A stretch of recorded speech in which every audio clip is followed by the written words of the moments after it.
सर्वांना नमस्कार. मी रोहन घुगे, जिल्हाधिकारी जळगाव. आपल्या सर्वांना माहीतच आहे की आपल्या देशामध्ये मतदार याद्यांच्या सखोल पुनरीक्षणाचे काम सुरू करण्यात आलेले आहे.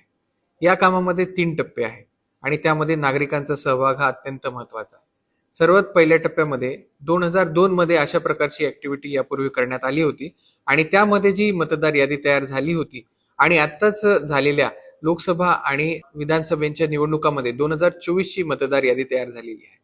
ज्यांचं नाव 2024च्या मतदार यादीमध्ये आहे आणि 2002च्या मतदार यादीमध्ये देखील आहे, त्याचा जो ताळमेळ करता येईल, मॅपिंगची ही पहिली स्टेप आहे.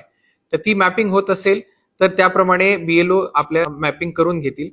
ज्यांचं नाव 2002च्या मतदार यादीमध्ये नाहीये परंतु 2024च्या मतदार यादीमध्ये आहे, परंतु ज्यांचे आई वडील किंवा आजी आजोबा यांचं नाव 2002च्या मतदार यादीमध्ये आहे, त्यांचं प्रोजिनी मॅपिंग म्हणजे आई वडील किंवा आजी आजोबा यांच्या 2002च्या नावांमधील 2024च्या मतदार यादीच्या नावातील व्यक्तींची आहे, त्याला मॅपिंगचा दुसरा टप्पा असं म्हणतात.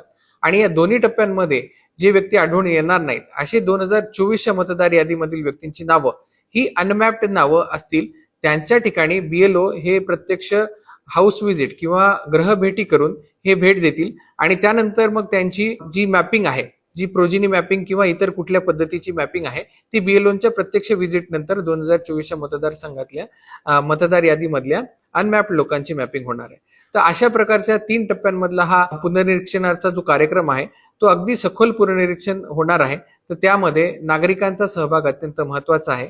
आपले बीएलओ आपल्याकडे येतील तेव्हा त्यांना संपूर्ण सहकार्य करावे आणि आपल्याला जर मतदार यादीमध्ये कुठल्याही प्रकारची इश्यू येत असेल तर त्याप्रमाणे बीएलओच्या माध्यमातून जर ते सॉल्व्ह होत नसतील तर नजीकच्या आपल्या तहसील कार्यालयाला भेट देऊन आपलं मतदार यादीमधील सखोल पुनर्निरीक्षणाचं जे काम आहे त्यामध्ये आपल्या प्रशासनाला हातभार लावावा, मदत करावी असं मी सर्वांना आवाहन करतो. धन्यवाद.